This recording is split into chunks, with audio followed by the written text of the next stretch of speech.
আজকের আলোচনায় আমরা আলোচনা করব একলব্য এবং দ্রোণাচার্যের গল্প নিয়ে। দ্রোণাচার্য কেন একলব্যের আঙুল কেটে নিয়েছিল, তার আধ্যাত্মিক, দার্শনিক, বৈজ্ঞানিক এবং মনস্তাত্ত্বিক দিক থেকে ব্যাখ্যা করব বর্তমান জীবনের উদাহরণ সহ। একলব্য এবং দ্রোণাচার্যের গল্প, আধ্যাত্মিক ব্যাখ্যা, বর্তমান জীবনের উদাহরণ সহ। একলব্যের আঙুল কেটে নেওয়ার ঘটনা শুধু ইতিহাস বা পুরাণের একটি ঘটনা নয়, এটি গভীর আধ্যাত্মিক এবং দার্শনিক শিক্ষা বহন করে, যা আমাদের বাস্তব জীবনের বিভিন্ন ক্ষেত্রে প্রাসঙ্গিক। এই কাহিনীর আধ্যাত্মিক দৃষ্টিকোণ থেকে আমরা আত্মনিবেদন, গুরু শিষ্যের সম্পর্ক, আত্মত্যাগ এবং নিয়তির গুরুত্ব উপলব্ধি করতে পারি। আত্মনিবেদন এবং আধ্যাত্মিক গুরু। একলব্যের একনিষ্ঠতা দেখায় যে প্রকৃত শিক্ষার বাইরে গুরুর উপর নয়, বরং শিষ্যের আন্তরিক চেষ্টার উপর নির্ভর করে। তিনি দ্রোণাচার্যকে তার গুরুরূপে কল্পনা করে অনুশীলন করেছিলেন এবং তার দক্ষতা অর্জন করেছিলেন। বর্তমান জীবনের উদাহরণ। আজকের যুগে অনেক মানুষ জীবনে সফল হতে চায়, কিন্তু তারা উপযুক্ত দিক নির্দেশনা বা পথ প্রদর্শক না পেয়ে হতাশ হয়। অথচ প্রকৃত আত্মনিবেদিত ব্যক্তি কখনো অজুহাত দেখায় না, বরং নিজের প্রচেষ্টার লক্ষ্য অর্জন করে।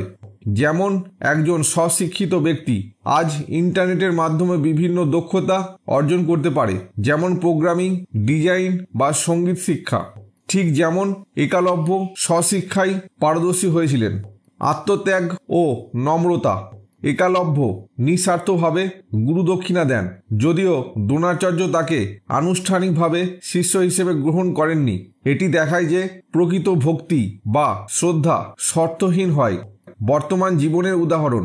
কিছু ছাত্রছাত্রী নিজের স্বার্থ ছাড়াই প্রকৃত শিক্ষকের প্রতি শ্রদ্ধা রেখে কাজ করে যায়।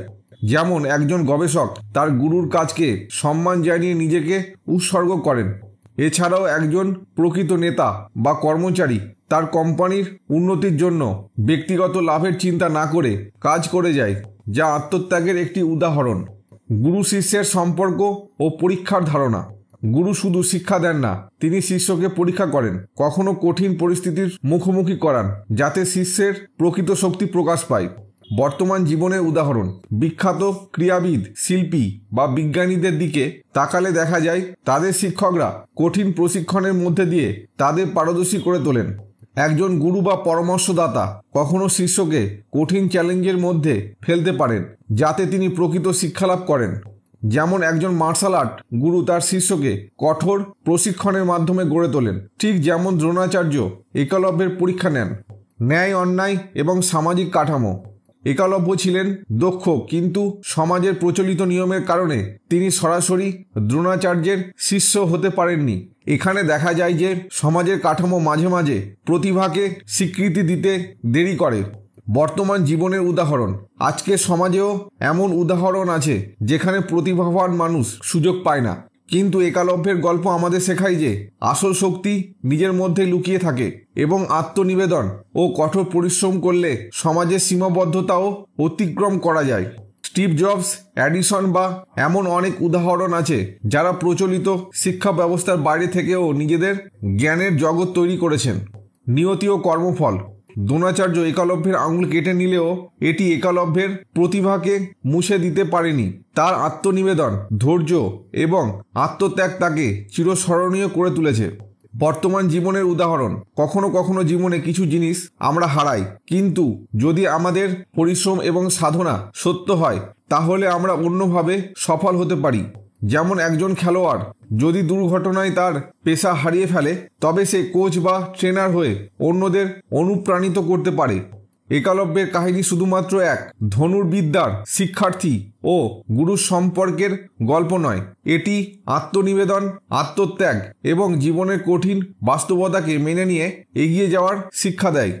বর্তমান জীবনে যদি কেউ একলব্যের মতো নিষ্ঠাবান হয়, তাহলে কোনো প্রতিকূলতায় তাকে সফল হতে বাধা দিতে পারবে না। এটি আমাদের শেখায় যে প্রকৃত গুরু বাহ্যিক নয়, তিনি অন্তরে বিরাজমান এবং প্রকৃত শিক্ষা ও সাফল্য আত্মনিবেদন, ধৈর্য ও আত্মত্যাগের মাধ্যমেই অর্জিত হয়। একলব্য ও দ্রোণাচার্যের গল্পের দার্শনিক বিশ্লেষণ। বর্তমান জীবনের উদাহরণ সহ। একলব্যের আঙুল কেটে নেওয়ার ঘটনাটি কেবল একটি পৌরাণিক কাহিনী নয়, এটি মানব জীবনে গভীর দার্শনিক সত্য তুলে ধরে, যেখানে ক্ষমতা বনাম প্রথা, প্রতিভা বনাম সামাজিক কাঠামো, আত্মত্যাগ বনাম ন্যায়বোধ এবং ভাগ্য বনাম প্রচেষ্টার দ্বন্দ্ব রয়েছে। বর্তমান সমাজেও এই দার্শনিক দিকগুলো স্পষ্টভাবে প্রতিফলিত হয়। প্রতিভা বনাম সামাজিক কাঠামো। দ্রোণাচার্য কৌরব ও পাণ্ডবদের রাজপরিবারের সদস্যদের জন্য শিক্ষাদান করেছিলেন। একলব্য, যিনি এক সাধারণ শিকারী সম্প্রদায়ের ছিলেন, তার প্রতিভা থাকা সত্ত্বেও সেই কাঠামোর বাইরে ছিলেন। এখানেই এক দার্শনিক প্রশ্ন ওঠে, প্রকৃত শিক্ষা কি জ্ঞান ও পরিচয়ের উপর নির্ভর করে, নাকি যোগ্যতার উপর? বর্তমান জীবনের উদাহরণ। আজকের সমাজেও এমন অনেক ক্ষেত্র রয়েছে যেখানে প্রতিভাবান ব্যক্তি কেবল সামাজিক কাঠামোর কারণে পিছিয়ে পড়েন। যেমন অনেক যোগ্য ব্যক্তি ভালো বিশ্ববিদ্যালয়ে ভর্তি হতে পারেন না কেবল অর্থের অভাবে।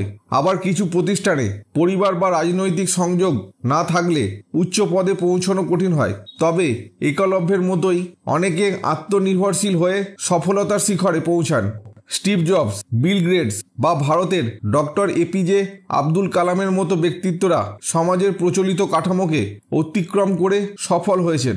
আত্মত্যাগ ও স্বার্থপরতার সংঘর্ষ। একলব্যের আঙুল কেটে নেওয়া কেবল শারীরিক ক্ষতি ছিল না, এটি তার স্বপ্ন ও পরিশ্রমের মূল্যকে কেটে নেওয়ার মতো ছিল। এখানে প্রশ্ন ওঠে, শক্তিশালী ব্যক্তি কি দুর্বল প্রতিবন্ধীদের সরিয়ে দেওয়ার ক্ষমতা রাখে? বর্তমান জীবনের উদাহরণ। এখনও অনেক ক্ষেত্রে প্রতিভাবান মানুষ বাধার সম্মুখীন হন যখন প্রতিষ্ঠিত ব্যক্তি বা গোষ্ঠী নিজেদের আধিপত্য ধরে রাখার জন্য তাদের প্রতিরোধ করে। কর্পোরেট জগতে অনেক নতুন উদ্ভাবক বা উদ্যোক্তা বড় কোম্পানির প্রতিযোগিতার শিকার হন।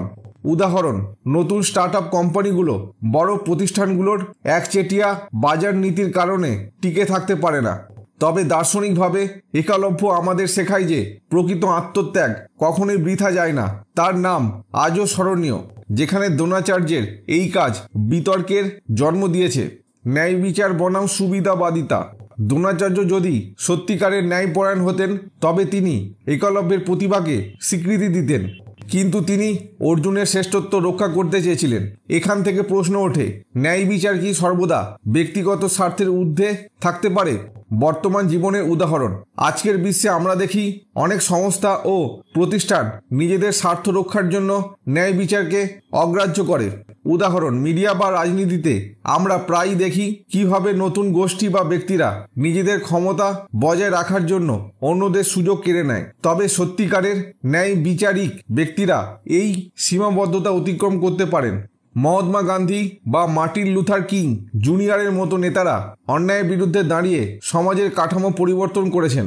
ক্ষমতার ভারসাম্য ও কর্তৃত্ববাদ। দ্রোণাচার্য একজন শক্তিশালী শিক্ষক ছিলেন, কিন্তু তিনি একলব্যের মতো স্বাধীন প্রচেষ্টাকে গ্রহণ করতে পারেননি। এটি দার্শনিকভাবে কৃতিত্ব বনাম ব্যক্তি স্বাধীনতার প্রশ্ন তোলে। বর্তমান জীবনের উদাহরণ। আজকের বিশ্বেও আমরা দেখি কিভাবে শক্তিশালী প্রতিষ্ঠান বা সরকার ব্যক্তি স্বাধীনতাকে নিমন্ত্রণ করতে চায়। উদাহরণ, কিছু দেশ বা সংস্থা ইন্টারনেট সেন্সরশিপের মাধ্যমে জ্ঞান ও তথ্যের প্রবাহ নিমন্ত্রণ করতে চায়। কিন্তু একলব্যের শিক্ষা হলো, কেউ যদি সত্যিই শেখার ইচ্ছা থাকে তাহলে কোনো বাধাই তাকে আটকাতে পারবে না। যেমন অনেক ব্যক্তি আনুষ্ঠানিক শিক্ষা না পেলেও অনলাইনে বিনামূল্যে জ্ঞান অর্জন করে সফল হয়েছেন। নিয়তি বনাম প্রচেষ্টা। একলব্যের প্রতিভা ছিল, কিন্তু তার ভাগ্য তাকে দ্রোণাচার্যের আনুষ্ঠানিক শিষ্য হতে দেননি। এর থেকে প্রশ্ন ওঠে, জীবনে কি আমাদের প্রচেষ্টা নির্ধারণ করে, নাকি ভাগ্যই মূল নিয়ন্ত্রক? বর্তমান জীবনের উদাহরণ। অনেকে মনে করেন ভাগ্য আমাদের সাফল্য নির্ধারণ করে, কিন্তু একলব্য দেখিয়েছেন যে কঠোর পরিশ্রম এবং আত্মনিবেদনও গুরুত্বপূর্ণ। যেমন অনেক গরিব পরিবার থেকে উঠে আসা ছাত্রছাত্রী কঠোর পরিশ্রমের মাধ্যমে উচ্চশিক্ষা বা কেরিয়ারে সফল হয়। একলব্য ও দ্রোণাচার্যের গল্প আমাদের শেখায় যে সমাজের প্রচলিত কাঠামো প্রতিভাবান পথ রুদ্ধ করতে পারে, কিন্তু প্রকৃত নিষ্ঠা ও পরিশ্রম কখনো বৃথা যায় না। কখনো কখনো প্রতিষ্ঠিত ব্যক্তি বা প্রতিষ্ঠান নিজেদের স্বার্থ রক্ষা করতে অন্যদের প্রতিভা দমিয়ে রাখে। তবে সত্যিকারের প্রতিভা ও আত্মনিবেদন সব বাধা অতিক্রম করতে পারে। আত্মত্যাগ ও ন্যায়বোধের লড়াই চিরকালীন এবং ব্যক্তিগত স্বার্থের ঊর্ধ্বে ওঠার মানসিকতা অর্জন করতে হয়। ক্ষমতার অপব্যবহার সবসময় প্রশ্নের সম্মুখীন হয় এবং সত্যিকারের জ্ঞানী ব্যক্তি নিজের ক্ষমতাকে ব্যবহার করেন সমাজের কল্যাণে। আজকের যুগে আমাদের একলব্যের আত্মনিবেদন ও কঠোর পরিশ্রমকে গ্রহণ করা উচিত এবং দ্রোণাচার্যের মতো অন্যদের সীমাবদ্ধ করার পরিবর্তে তাদের প্রতিভাকে স্বীকৃতি দেওয়া উচিত। একলব্য এবং দ্রোণাচার্যের গল্প, বৈজ্ঞানিক এবং মনস্তাত্ত্বিক বিশ্লেষণ, বর্তমান জীবনের উদাহরণ সহ একলব্য এবং দ্রোণাচার্যের কাহিনী শুধুমাত্র আধ্যাত্মিক ও দার্শনিক দৃষ্টিকোণ থেকে গুরুত্বপূর্ণ নয়, এটি মনস্তত্ত্ব ও বিজ্ঞান সম্পর্কিত গভীর কিছু বাস্তবতা তুলে ধরে। এখানে আমরা এই ঘটনার মানসিক গঠন, শিক্ষার প্রভাব, নিউরোসায়েন্স, সামাজিক মনস্তত্ত্ব ও মানসিক স্থিতিস্থাপকতা নিয়ে আলোচনা করব। নিউরোসায়েন্স ও শিখন। একলব্য কোনো আনুষ্ঠানিক শিক্ষা ছাড়াই কল্পনার সাহায্যে ধনুর্বিদ্যায় পারদর্শী হয়েছিলেন। বিজ্ঞানের ভাষায় এটি মিরর নিউরন এবং নিউরোপ্লাস্টিসিটি এর দৃষ্টান্ত হতে পারে। বৈজ্ঞানিক ব্যাখ্যা, মস্তিষ্কের মিরর নিউরন সিস্টেম মানুষকে অনুকরণ ও শেখার ক্ষমতা দেয়। যখন আমরা কাউকে কিছু করতে শিখি তখন আমাদের মস্তিষ্কও সেই কাজটি অভ্যাস করার জন্য প্রস্তুত হয়। নিউরোপ্লাস্টিসিটি আমাদের মস্তিষ্কের নিজেকে পুনর্গঠিত করার ক্ষমতা যোগায়। এই কারণে কোনো ব্যক্তি নিজের কল্পনার মাধ্যমে দক্ষতা উন্নত করতে পারে। যেমন একলব্য দ্রোণাচার্যকে মানসিকভাবে গুরু হিসেবে কল্পনা করতে শিখেছিলেন। বর্তমান জীবনের উদাহরণ, ভার্চুয়াল ট্রেনিং ও মেন্টাল রিহার্সাল।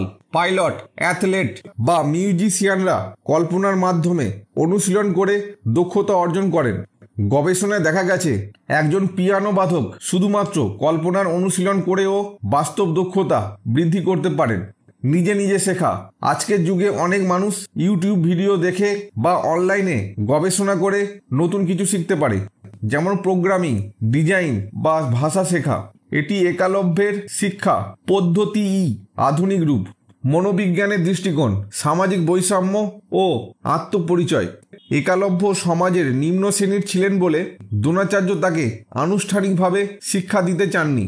এটি সামাজিক বঞ্চনা ও সেলফ ফুলফিলিং প্রফেসি নামে পরিচিত মনস্তাত্ত্বিক ধারণার সাথে মিলে যায়। মনস্তাত্ত্বিক ব্যাখ্যা, সামাজিক বঞ্চনা। যখন কাউকে শুধুমাত্র তার সামাজিক অবস্থানের কারণে সুযোগ দেওয়া হয় না তখন তার আত্মবিশ্বাস কমে যেতে পারে। সেলফ ফুলফিলিং প্রফেসি, কেউ যদি মনে করে যে সে কিছু করতে পারবে না, যেমন আমি উচ্চশিক্ষা পাবো না কারণ আমি দরিদ্র, তাহলে তার আচরণও সেই অনুযায়ী গঠিত হয়। বর্তমান জীবনের উদাহরণ, জাতি বা লিঙ্গ ভিত্তিক বৈষম্য। নারীদের বিজ্ঞান বা প্রযুক্তির ক্ষেত্রে সুযোগ কম পাওয়া, এটি বাস্তবতা। কিন্তু অনেক নারী এই বাধা অতিক্রম করে সফল হয়েছেন, যেমন কল্পনা চাওলা বা মেরি কুরি। শিক্ষাগত সুযোগ ও বঞ্চনা।